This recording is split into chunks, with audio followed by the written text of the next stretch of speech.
우리가 살다 보면 우리의 계획표대로 또 시간표대로 이루어지지 않을 때가 참 너무나 많습니다.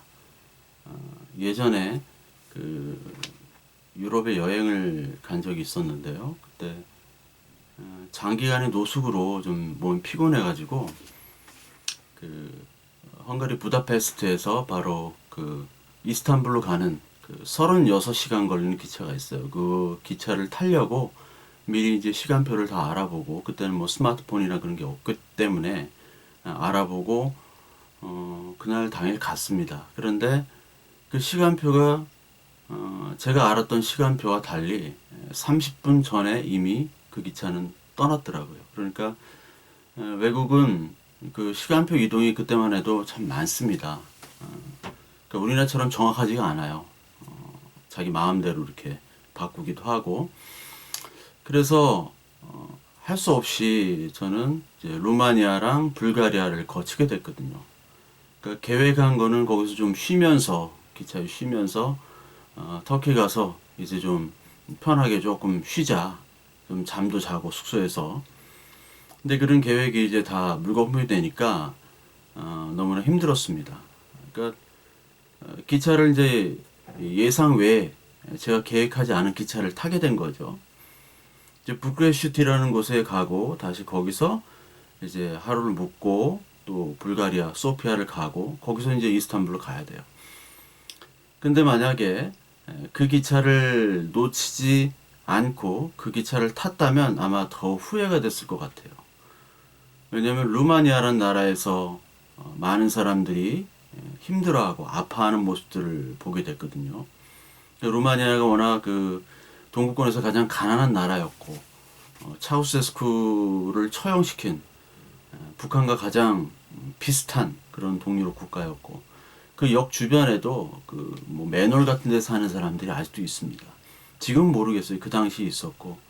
그래서 그 사람들 보면서 그 사람들이 자꾸 돈 달라고 하니까 뭐 집시도 있고 그래서 돈을 주진 않고 먹을 걸 주기도 했고 또 그 사람들하고 같이 기차에서 이야기를 하면서 이 사람들의 힘든 것들을 관광객이니까 저한테 막 기차 안에서 얘기를 하더라고요. 소피아에서도 마찬가지 그 소피아죠. 소피아에서도 비슷한 경험을 했습니다. 그 집시들 그리고 가난한 사람들을 보면서 내가 이 기차를 타지 않았다면 저 사람들을 만나지 않았고 그리고 그것에 대한 깨달음이 없었을 텐데. 그러니까 잘못한 기차가 바른 길로 인도할 때가 굉장히 많았어요. 특히 불가리아에서 이스탄불로 넘어가는 기차에서는 미국인 선교사와 같은 자리에 앉았거든요. 같은 방 안에서 그 기차로 방이죠. 거기 외국 기차는 컴파트먼트로 되어 있기 때문에 그 기차에서 뭐 짧은 영어지만 많은 이야기를 나눴고 그분들에게 많은 인사이트를 받았습니다. 그래서 정말 계획하지 않은 일들을 통해서 또 이런 경험들을 하는구나라는 걸 많이 배웠습니다. 마찬가지로 우리가 계획되지 않은 인생들이 많죠. 계획대로 됐다면 우리는 아마 이 자리에 없을 수도 있습니다. 안 되고 또 이루어지지 않고 내 계획대로 가지 않는 그런 인생. 그러나 그런 인생 가운데 우리는 불만이 쌓을 수밖에 없죠. 안 되는 건 뭐 알겠는데 그래도 이건 뭐 너무 안 되는 거 아니냐. 이런 고백들을 많이들 하세요. 저뿐만 아니라 여러분들 다 이런 고백을 했을 겁니다. 내가 성실하게 착하게 주위에 도움 주면서 살았는데 아니 그럴수록 돌아오는 건 실패와 무시와 배신과 가난과 슬픔.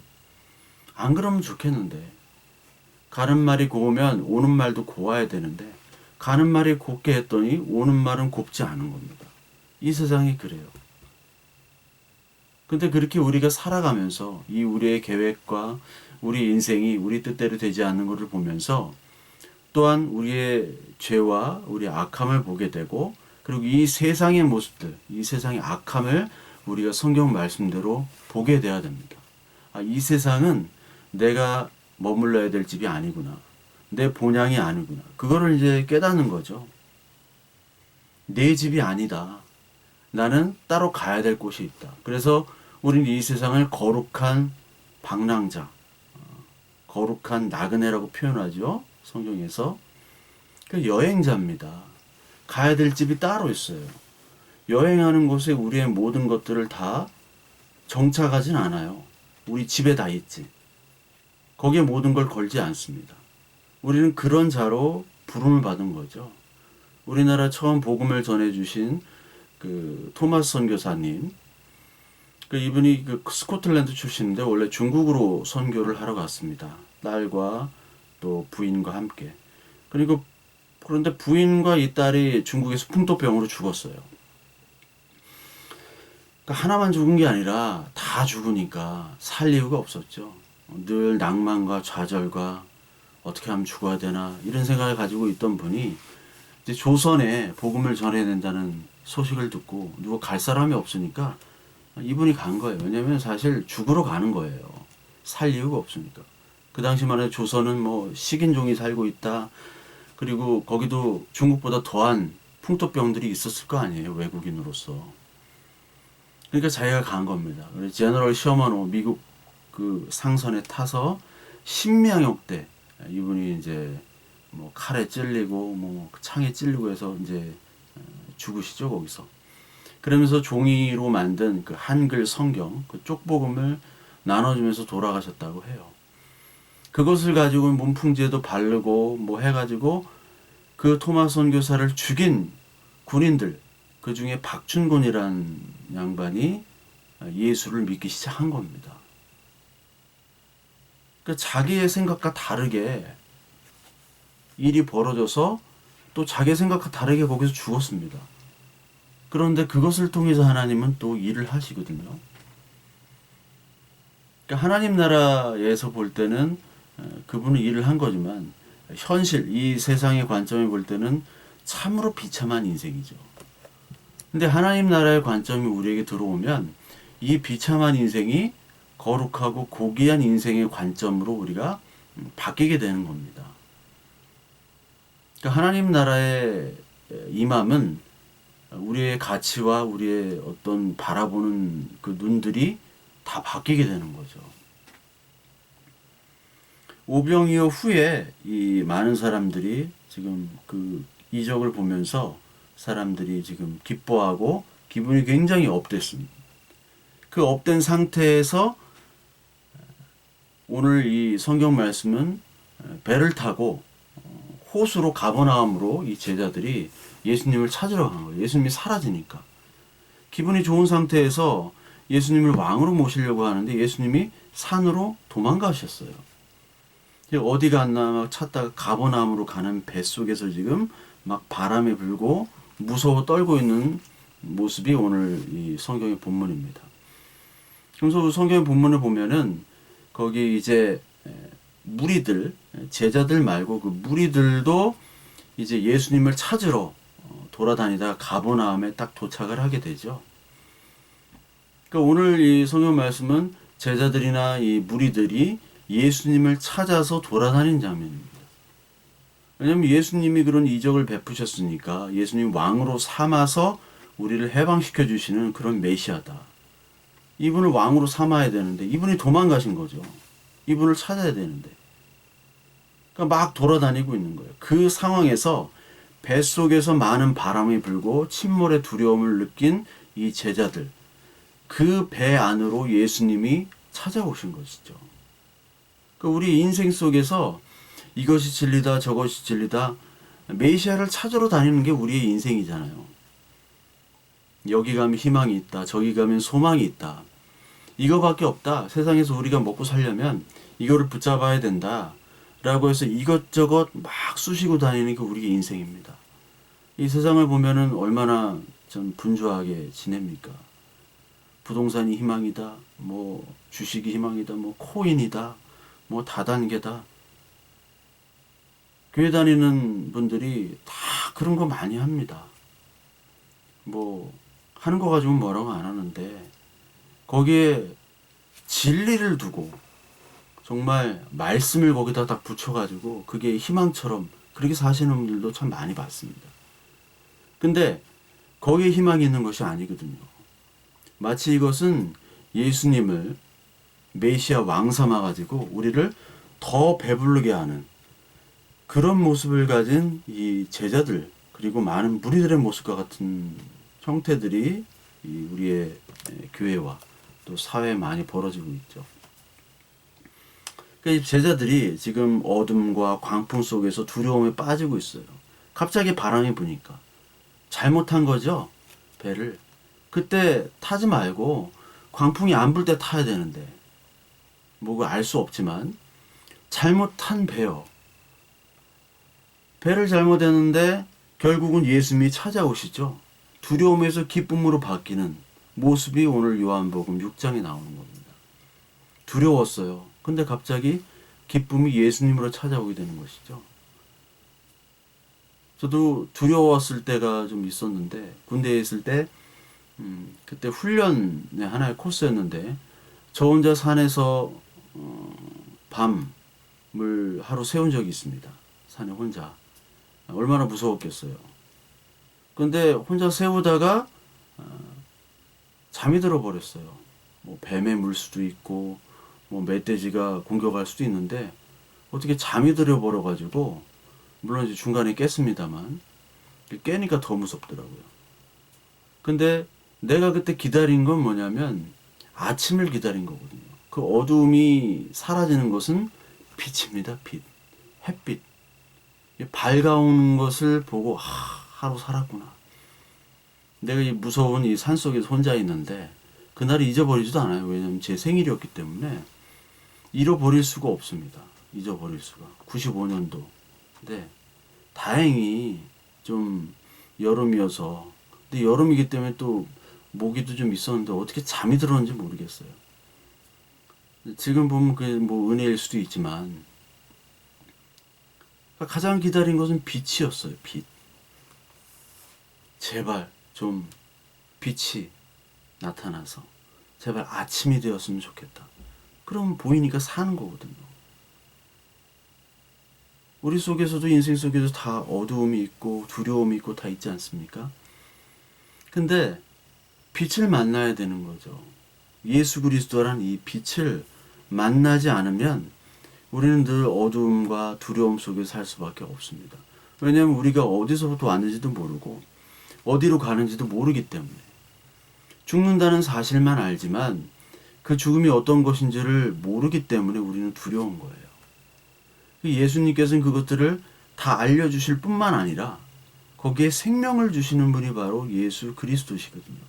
근데 이 제자들과 무리들은 그 생명이 아닌 먹고 배부름을 쫓아가서 예수님을 왕 삼으려고 하는 거죠. 이게 인간의 일이고 이게 사탄의 일이라고 예수님은 얘기하셨죠. 그러니까 우리 두려움과 어둠과 두려움으로 가득했던 이 제자들에게 예수님이 찾아오신 겁니다. 왜 두려움과 어두움이 가득합니까?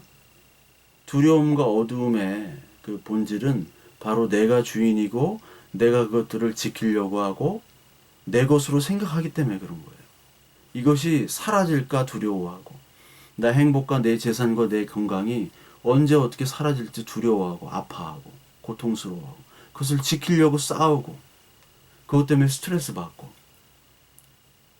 나의 나라를 지키기 위해서 어둠과 두려움이 사실 있는 겁니다. 그 속에서 하나님의 나라가 나의 나라를 집어삼키시는 것이 바로 복음이에요. 그것이 하나님의 말씀의 침투입니다. 그래서 하나님의 말씀, 하나님의 나라가 나한테 들어와서 나의 나라가 사라지는 거죠.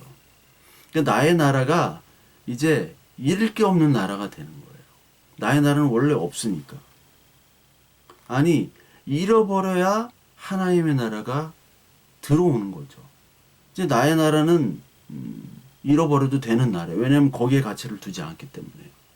그것이 바로 하나님의 을 믿는 믿음의 자녀들에게 하나님이 임하시는 겁니다. 그렇게 하나님은 믿음의 자녀로 우리를 만들어 가시는 거죠.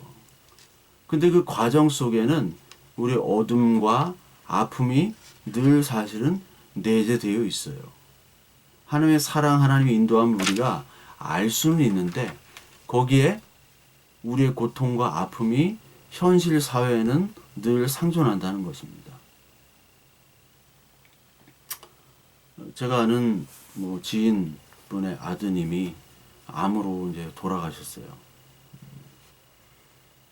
그 나이가 어립니다. 암으로 죽었는데 고등학교 1학년밖에 안 돼요.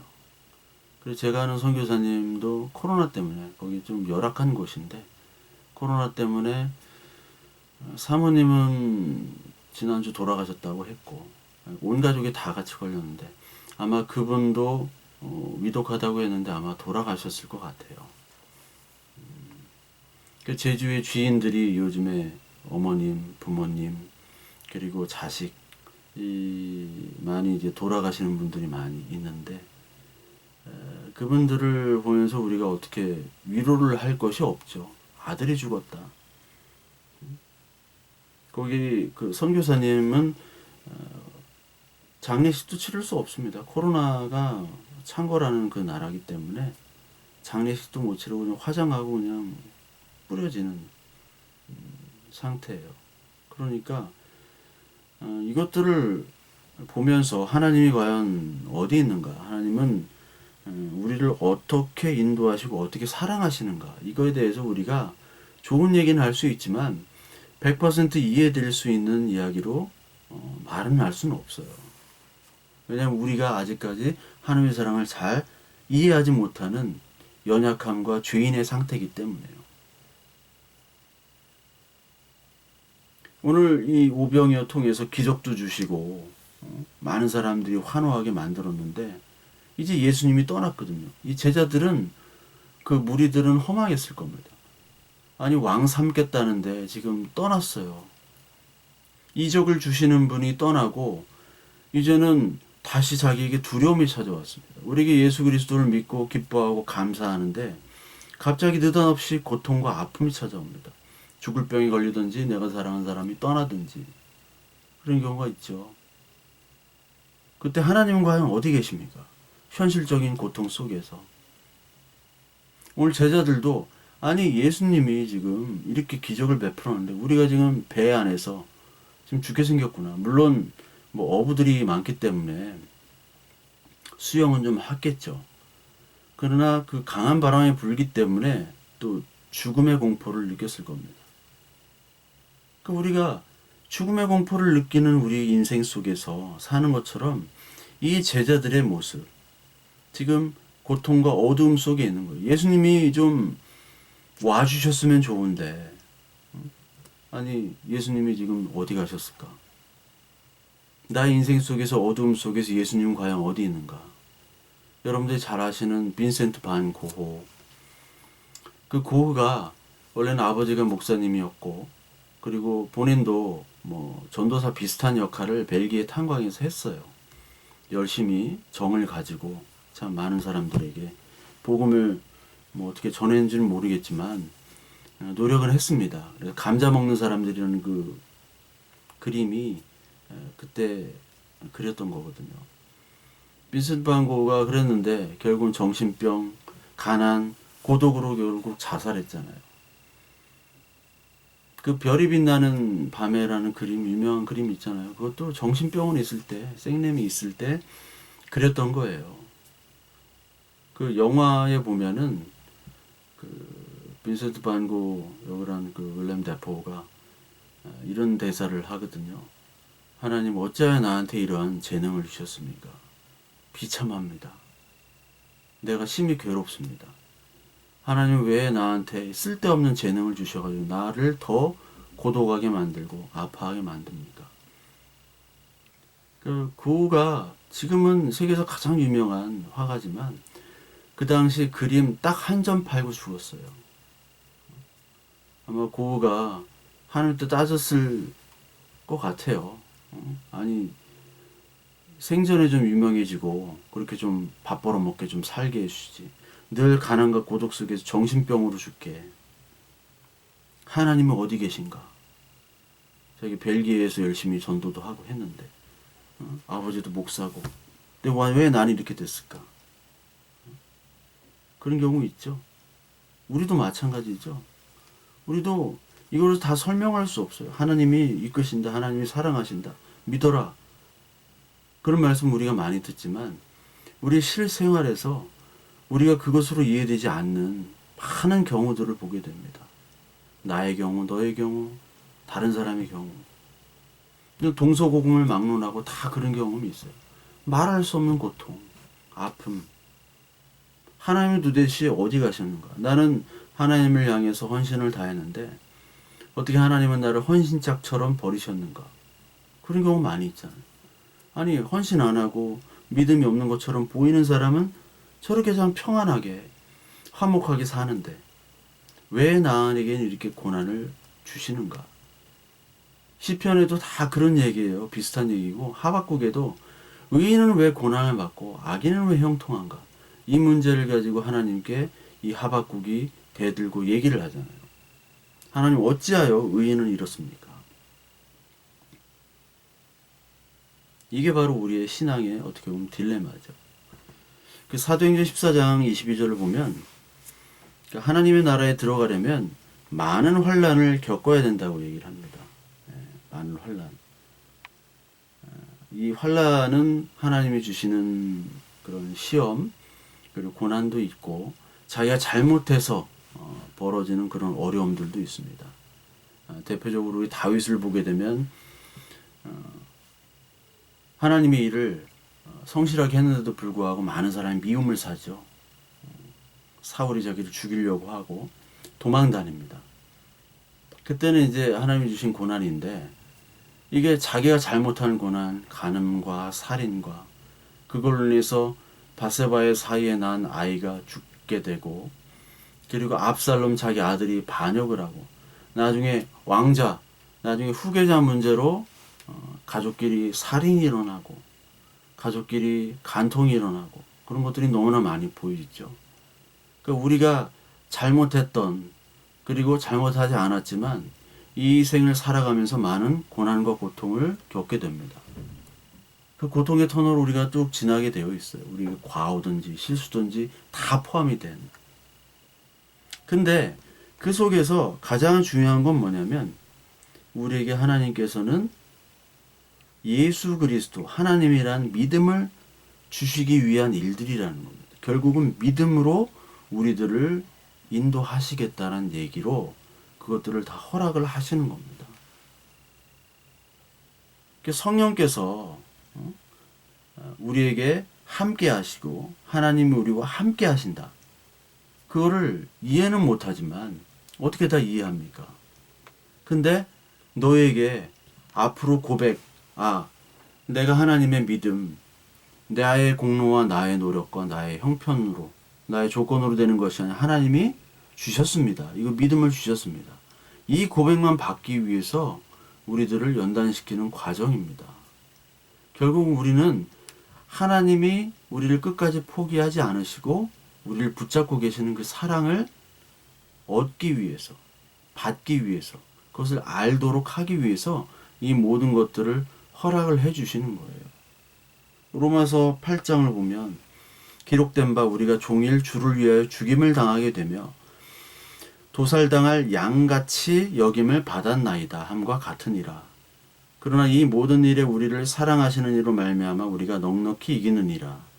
내가 확신하노니 사망이나 생명이나 천사들이나 권세자들이 현재일이나 장래일이나 능력이나 높음이나 깊음이나 다른 어떤 피조물이라도 우리를 우리 주 예수 그리스도 안에 있는 하나님의 사랑에서 끊을 수 없으리라. 이 고난과 아픔과 슬픔, 곤고 박해, 기근 적신, 위험 칼, 여기서 하나님의 사랑을 끊을 수 없대요. 우리가 고난이 오면 하나님을 원망하기도 하고 하나님의 사랑이 어디 있어? 하나님이 어디 살아계셔? 우리와 동행한다고? 다 거짓말이야. 이렇게 고백을 할 수도 있죠. 그런데 결국은 하나님이 사랑을 고백하게 만든다는 거예요. 사랑을 고백하게. 어떻게요? 내가 너와 함께한다. 사랑을 고백해. 믿음을 주신다는. 그럼 믿음을 어떻게 주시고 어떻게 사랑을 주시냐? 누가복음 24장에 그 엠마오로 가는 두 제자가 있습니다. 누가복음 24장에 보면 엠마오로 가는 두 제자가 있어요. 여기 보면 엠마오로 두 제자가 이렇게 가는데 예수님이 사실 거기 동행하시거든요. 근데 눈에 가려져서 알아보지 못했다라고 얘기합니다. 누가복음 24장에 보면 16절에 보면 그들이 눈이 가려져서 그인 줄 알아보지 못하거늘. 그들이 서로 이야기하면서 갈 때 예수께서 그들과 동행하시나 그들이 예수인 줄 눈에 가려서 보질 못하는 겁니다. 근데 나중에 예수님께서 미련하고 선지자들이 말한 모든 것을 마음에 더디 믿는 자들이여 그리스도가 이런 고난을 받고 자기 영광에 들어가야 할 것이 아니냐 하시고 이에 모세와 모든 선지자의 글로 시작하여 성경에 쓴 자기에 관한 것을 자세히 설명하시니라. 그리고 그들과 함께 유하시다가 그들과 음식을 잡수시고 떡을 가지사 축사하여 떼어 그들에게 주시니 그들의 눈이 밝아져 그인 줄 알아보더니 예수는 그들에게 보이지 아니하시는지라. 예수님이 동행해서 그들에게 이 성경이 바로 예수인 나를 나타내는 거야 라고 그 제자들에게 말씀을 하시고 이 제자들은 나중에 그 예루살렘으로 돌아가서 제자들에게 이런 경험들을 얘기합니다. 그때 예수님이 또 나타나시거든요. 예수님이 나타나셔서 하시는 이야기가 뭐냐면 말씀이 바로 나야. 이 구약의 모든 말씀들이 나를 가르치는 거야 라고 하시면서 가르치시고 떡을 뗀단 말이에요. 떡이 바로 나고 이 생명이 바로 나며 이 말씀이 나야. 그렇게 할 때 이 제자들이 눈이 떠지는 거거든요. 이게 뭐냐면 그 전까지 우리에게 주시는 뭐 기적과 이적들, 오병이와 같은 이런 것들은 우리의 눈을 뜨게 하지는 못해요. 먹어서 배는 차지만 우리의 눈을 뜨게 하지는 못하고 예수님이 우리와 함께 동행하시고 우리와 함께 하신다는 걸 알 수가 없습니다. 그런데 이 하나님의 말씀을 통해서만 하나님이 간섭하고 동행하신다는 것을 알 수가 있어요. 우리가 많은 이적들도 경험할 수 있습니다. 근데 그런 이적들은 다른 이적이 필요하지 않으면 하나님을 곧 잊어버리게 돼요. 그렇습니다. 이적이라는 게 그래요. 체험은 늘 그때뿐이에요. 아, 그때는 동행하는 것 같아요. 그런데 그 체험이 이제 경험과 기쁨이 조금씩 사라지게 되면 하나님이 없는 것처럼 보여요. 이 많은 사람들이 예수님의 이적들을 경험한 사람들 아닙니까? 이스라엘에. 근데 그 사람들이 예수님을 죽이는데 적극 찬성을 했어요. 왜냐하면 예수님이 주신 이적들을 다 잊어버리는 거예요. 그때뿐이에요. 그 기쁨과 감격이 그때뿐입니다. 하나님이 언제 나와 동행하셔? 아니 지금 자식이 죽고 지금 병 걸려 죽겠는데 예수님이 우리와 함께 하신다고? 1년 전에는 그런 경험들을 했어요. 예수님께 기도하고 응답받고 그러니까 하나님께서 주시는 은혜들이 너무나 크고 이런 것들을 경험을 했어요. 근데 하나님의 말씀이 들어가지 않으면요. 그 경험에서 멈추고 예수 그리스도로 들어가지를 않습니다. 하나님을 알지 못해요. 말씀이 들어가고 여기서 떡을 예수 그리스도의 몸을 나누니까 그때 하나님이 동행하시는 게 눈이 떠지잖아요. 그게 바로 우리에게 믿음을 주시는 겁니다. 예수 그리스도를 주시는 거예요. 그것으로 말미암아 하나님이 함께 하시고 하나님의 동행하신 것을 유일하게 알 수 있는 통로가 바로 말씀으로 통로가 얻어지고 말씀으로 우리가 하나님이 우리와 동행하시고 하나님이 사랑하신다는 것을 말씀을 통해서만 우리가 알도록 하나님 만드신 겁니다. 결국 모든 이적들은 예수 그리스도 말씀을 알게 하기 위한 거예요. 우리의 고난과 말할 수 없는 아픔들을 다 설명할 수는 없어요. 자식 잃은 사람에게 뭐 섣불리 위로한다고 뭐 그러지 마십시오. 하나님 말 지도 잘 알지도 못하면서 뭐 아는 척 이 얘기 저 얘기 하면서 위로하지 마십시오. 그냥 그분들을 위해서 기도해 주시면 되고 손 잡아 주시면 돼요. 하나님이 알아서 다 하실 거예요. 그분들이 깨달아야 되고 그분들이 아니면 내가 하나님의 말씀을 통해서 하나님의 동행하시는구나. 하나님은 두려움 속에서 믿음을 주시는 분이구나. 나라는 두려움의 본질 속에서 하나님으로 가는 것. 그것을 알려주시는 거예요. 그래서 마가복음 4장 35절 41절에도 보면 광풍에서도 불잖아요. 근데 제자들에게 왜 무서워하느냐, 믿음이 없는 자들아 라고 얘기하시죠. 광풍이 불 때 믿음이 없는 자들, 내가 너희와 함께 있는데, 말씀이 함께 있는데 너희들은 광풍 때문에 지금 무서워하고 있구나. 믿음이 없는 자들아.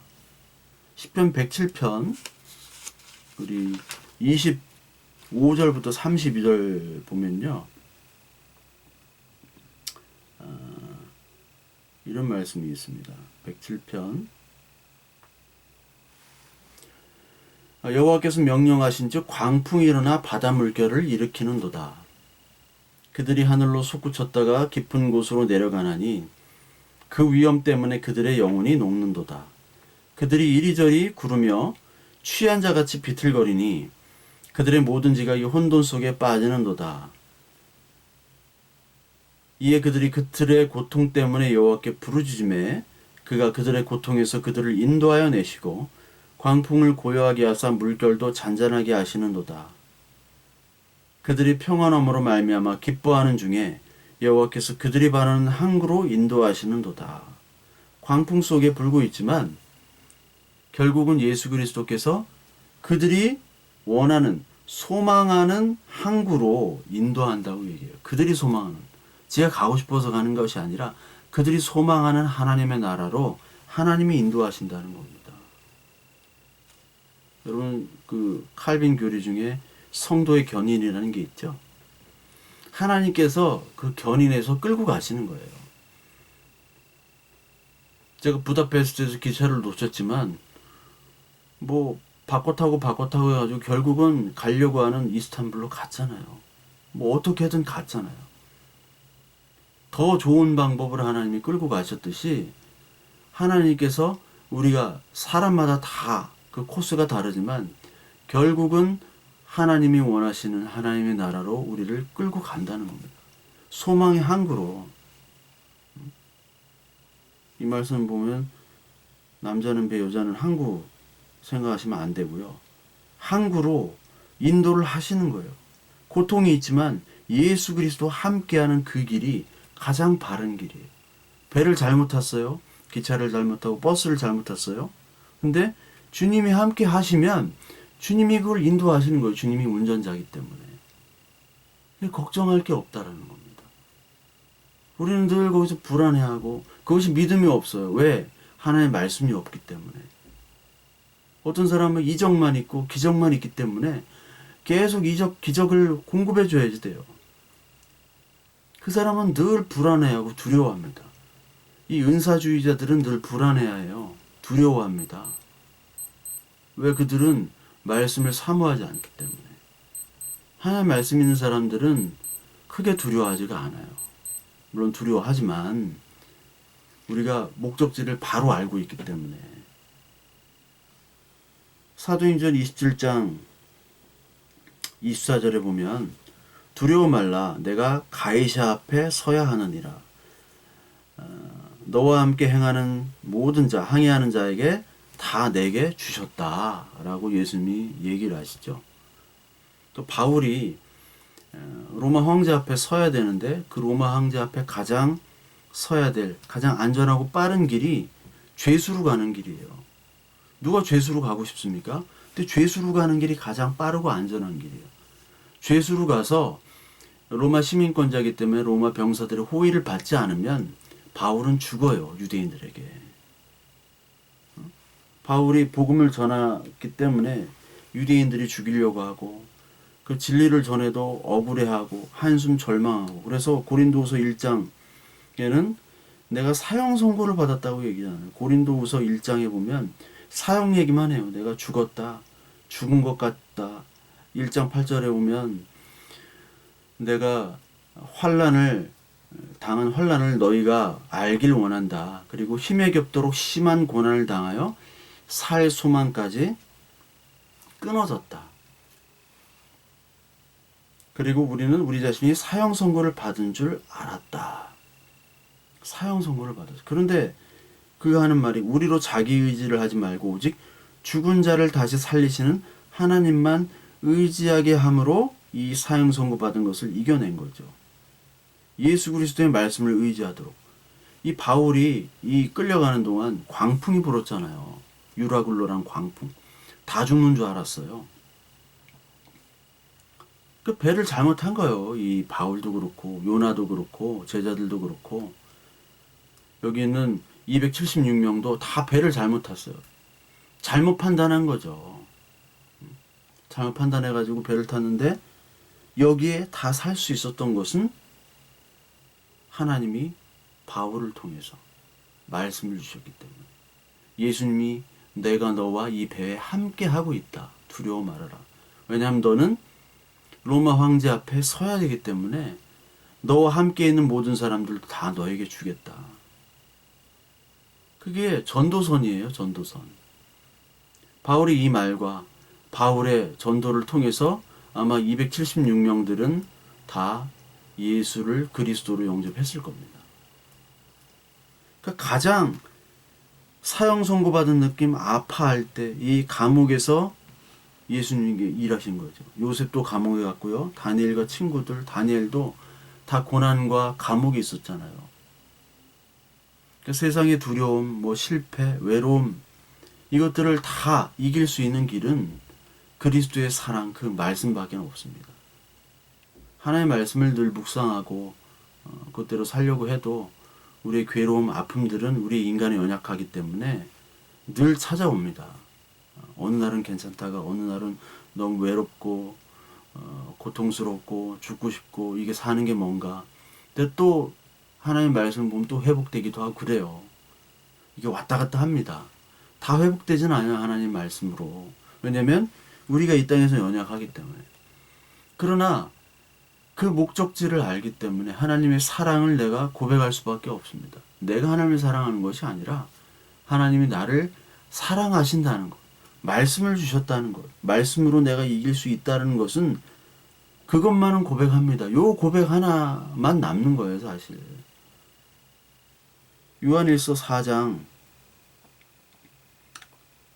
18절, 19절에 보면 사랑 안에 두려움이 없고 온전한 사랑이 두려움을 내쫓나니 두려움에는 형벌이 있음이라. 요 말이 있죠. 우리가 사랑하면 그가 먼저 우리를 사랑하셨습니다. 요한일서 4장 18, 19절에 하나님이 날 먼저 사랑하신 거죠. 내가 하나님을 사랑하는 것을 우리가 고백하기가 쉽지가 않습니다. 내 이웃, 내 부모, 병든 부모, 아픈 이웃들, 그것도 한두 번이지. 이것들을 계속 성심성의껏 한다는 게 쉽지 않잖아요. 그것도 못하는데, 보여지는 내 가장 혈육도 못하는데, 어떻게 보이지 않는 하나님, 예수님 우리가 사랑한다고 말을 할 수가 있겠어요? 그렇지 않습니까? 우리가 어떻게 보면 예수 그리스도가 과연 나에게 어떤 의미인가? 과연 내가 예수 그리스도를 어떻게 사랑할 것인가? 사랑은 하는가? 사실 이게 신앙에 앉으면서도 평생 그 고민을 할 것 같아요. 근데 오늘 요한일서에 보니까 예수 그리스도께서 먼저 사랑하셨대요. 그렇죠? 사랑하지 아니하는 자는 하나님을 알지 못하느니 이는 하나님은 사랑이심이라. 하나님은 사랑이시래요. 그러니까 내가 어떻게 보면은 하나님을 사랑할 수 있는 방법은 뭐 별로 없어요. 요한일서 21장, 요한복음 21장에 보면 시몬 베드로가 예수님과 얘기를 하죠. 예수님이 나를 사랑하느냐 3번 물으십니다. 근데 시몬이 사랑합니다라고 3번 얘기를 했죠. 과연 시몬과 같은 고백을 할 수 있을까? 아까도 말씀드렸지, 어떻게 내가 하나님을 사랑하는 것이 어떤 것이 하나님을 사랑하는 것일까? 그게 늘 우리의 신앙의 그 딜레마일 수 있어요. 난제일 수 있습니다. 그러나 한 가지 분명한 것은 하나님의 사랑, 이 하나님의 사랑을 내가 합니다라고 할 때 예수님 뭐라고 얘기하시냐면 요한복음 21장에 그래 그러면은 내 양을 먹이라라고 얘기하세요. 요한복음 21장에 보면 그래 그러면 네 양을 내 양을 먹이라.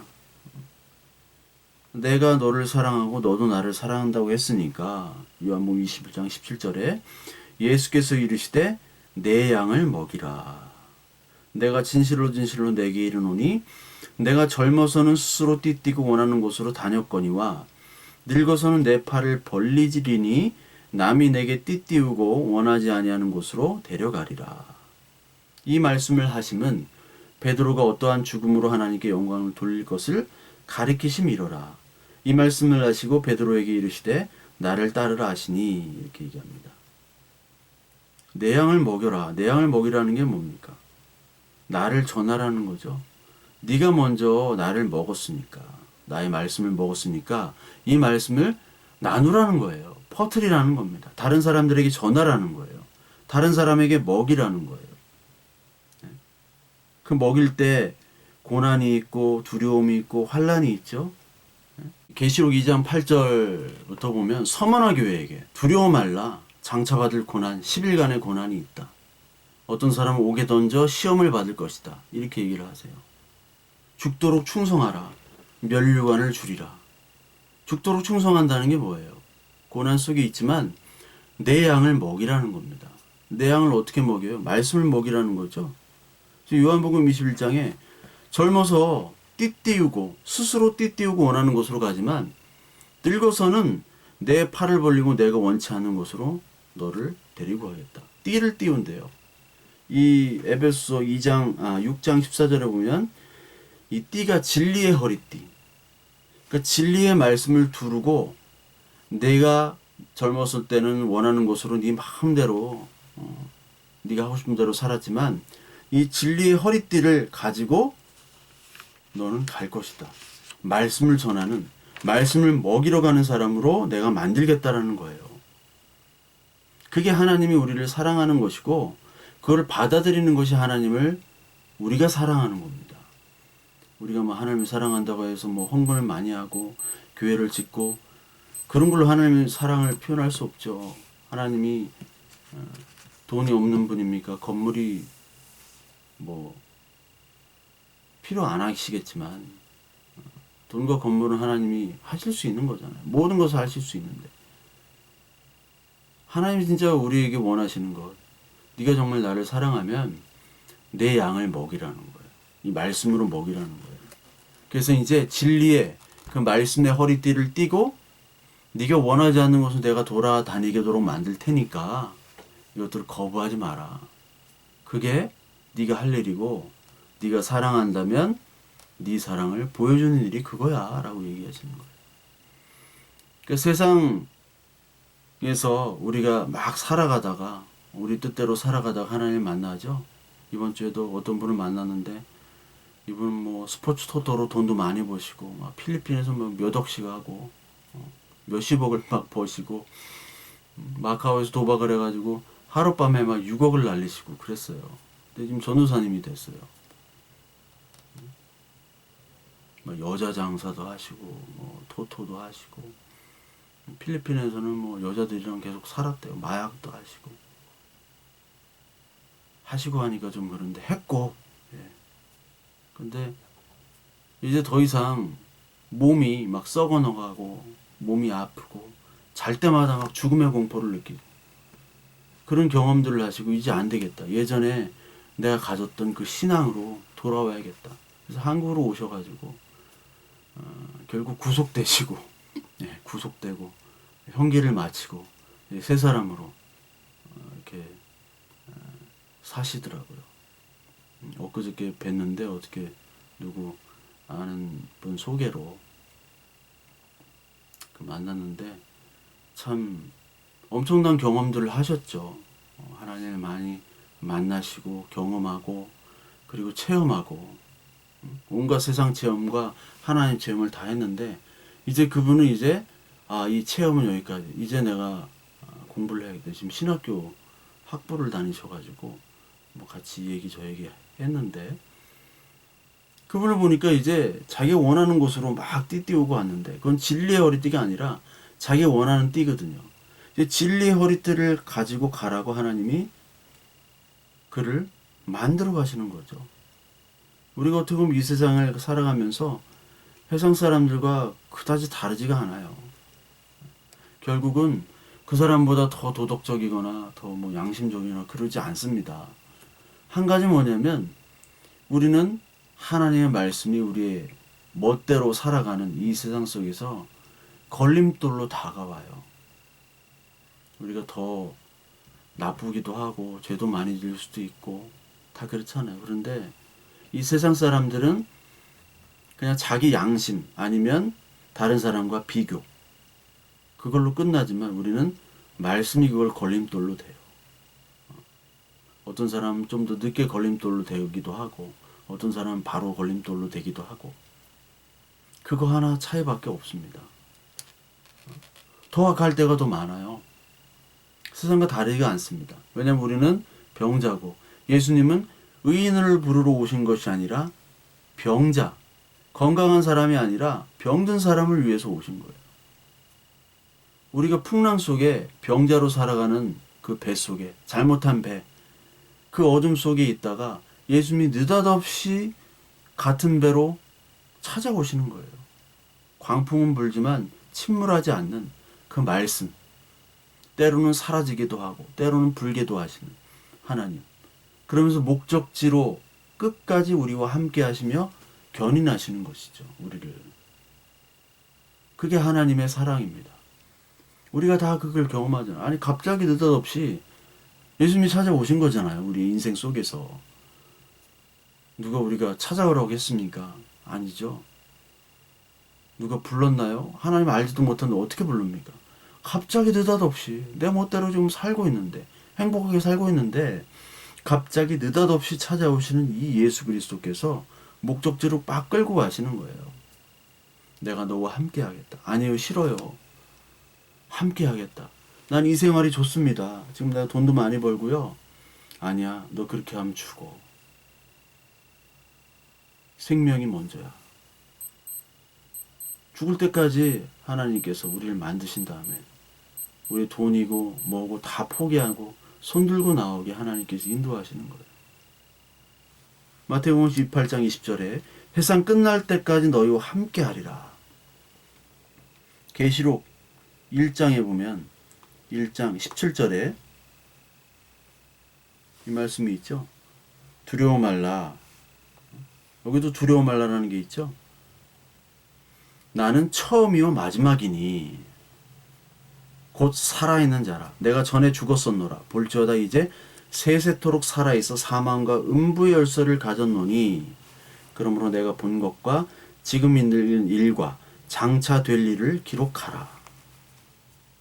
그전엔 엎드려 죽은 자 같이 우리가 있죠. 그러나 두려워하지 말래요. 나는 처음과 끝이다. 알파와 오메가다. 내가 너를 창조했고 내가 너를 구원했고 너를 앞으로 인도할 사람인데 분인데 누구냐? 예전엔 죽었었지만 이제 세세토록 살아있는 자래요. 세세토록 살아있는. 죽었었대요. 누구를 위해서? 예수 그리스도가 우리를 위해서 죽은 자입니다. 그러나 살아있는 자. 사망의 음침한 골짜기에 있는 우리들을 누가 끄집어내요? 죽은 자가 끄집어낼 수 없잖아요. 죽은 자는 죽었는데. 살아있는 자만이 끄집어냅니다. 우리는 다 죽은 자입니다. 마른 뼈예요. 살아있는 자만이 끄집어낼 수 있어요. 예수, 그리스도 예수만 우리를 끄집어낼 수 있습니다. 나는 안 가겠다고 버텨요. 내가 가지고 있는 허리띠가 너무나 좋아요. 그 허리띠가 이끄는 대로 가는 걸 원합니다. 근데 그 허리띠를 하나님께서 강제로 풀고 진리의 허리띠로 바꿔가지고 막 잡고 끌고 가시는 거죠. 그게 하나님의 방식이고 그게 하나님의 사랑 방식인데 누가 이해하겠냐고요. 아무도 이해할 수 없죠. 이해 불가한 그 하나님. 그러나 마지막 우리 하나님이 그 사랑이 맞습니다. 이 고백을 우리가 마지막 하게 될 겁니다. 지금 하는 사람이 있고 죽을 때 가까이 되는 사람도 있고 그게 아멘이 되어져요. 그게 하나님의 자녀입니다. 하나님의 사랑은 자신의 인간의 뜻이 아니라 하나님 마음, 하나님의 뜻대로 그 소망의 하나님 소망 나라의 항구에 도착하도록 하나님께서 인도하시는 분이에요. 이거를 우리가 말씀을 통해서 이 고난과 인생의 어두움과 고독과 참 문제가 많잖아요, 우리 인생에. 이게 해결되면 또 다른 문제가 생기고, 좀 살만하면 좀 병에 걸리고, 또 괜찮아지면 또 자식에게 문제가 생기고, 또 자식이 없으면 없는 대로 문제고. 자식들도 이제 부양을 안 하니까. 자식이 없는 사람들은 건강할 때 참 죽는 게 참 행복인 것 같아요. 너무 힘들게 죽는 것보다. 다 문제인 거예요, 우리가 죽음 앞에서는. 모든 게 문제입니다. 80이 넘어가면 이제 뭐 맨날 아프기만 하고, 귀도 안 들리고, 눈도 안 보이고, 죽으려면 기다리는 그 인생이 얼마나 비참합니까? 젊었을 때는 모르죠, 건강할 때. 자기 하고 싶은 대로. 근데 인생의 모든 최종 목적지가 죽음이라는 것에 우리가 여기서 절망하고 인간에겐 소망이 없고 하나님 소망만 찾는 것. 그것이 말씀이고 그 말씀이 올 때 하나님의 사랑이 깨달아지는 것. 이것이 참된 복입니다. 그래서 이 계시록 1장에 가장 축복이 뭐예요? 여기는 복 있는 자가 누굽니까? 이 예언의 말씀을 읽는 자와 듣는 자와 그 가운데 기록한 것을 지키는 자는 복이 있나니 때가 가까움이라. 요한계시록 1장 3절. 이 소망의 항구로 우리를 하나님께서 인도하시는 겁니다. 말씀으로. 그래서 하나님께서 우리를 인도하세요. 견인하십니다. 빌립보서 1장 6절에 너희 안에서 착한 일을 시작하신 이가 그리스도 예수의 날까지 이루실 줄을 우리는 확신하노라. 요한일서 5장 18절에 보면 하나님께로부터 난 자는 다 범죄하지 아니하는 줄을 우리가 아노라. 여기서 이 범죄라는 것은 하나님을 떠나는 겁니다. 진리를 떠난다는 얘기예요. 우리가 뭐 막 이 도덕적인 범죄를 아예 100% 안 한다는 것이 아니라 마음속의 범죄까지 예수님은 살인과 간음이라고 하셨으니까요. 하나님께로부터 나신 자가 그들을 지키심에 악한 자가 그를 만지지도 못하니라. 하나님으로부터 나신 그 예수 그리스도가 우리를 지키신대요. 우리가 잘못한 배, 잘못한 기차 다 잘못할 수 있죠. 우리가 잘못한 배, 우리 가정이라는 배 잘못한 적도 있죠. 직장의 배, 뭐 인생의 배, 인간관계의 배 다 잘못할 수 있습니다. 그런데 그 잘못한 배에 말씀 예수 그리스도가 찾아오셔가지고 우리를 소망으로 이끄시는 겁니다. 그것이 바로 사랑이에요. 우리가 그 사랑을 잘 모를 수 있습니다. 그러나 하나님께서는 말씀을 통해서 결국 그 사랑을 고백하도록 우리를 분명히 인도하시고 견인하실 것입니다. 저와 여러분들의 여기에 아멘하고 하나님의 말씀에 기뻐하는 그런 하나님의 말씀 깨달아서 하나님의 사랑이 무엇인지 하나님의 성도의 견인이 무엇인지를 오늘도 묵상하는 그리고 하나님 예수 그리스도의 이름으로 기도하는 저와 여러분들 되시기를 바랍니다.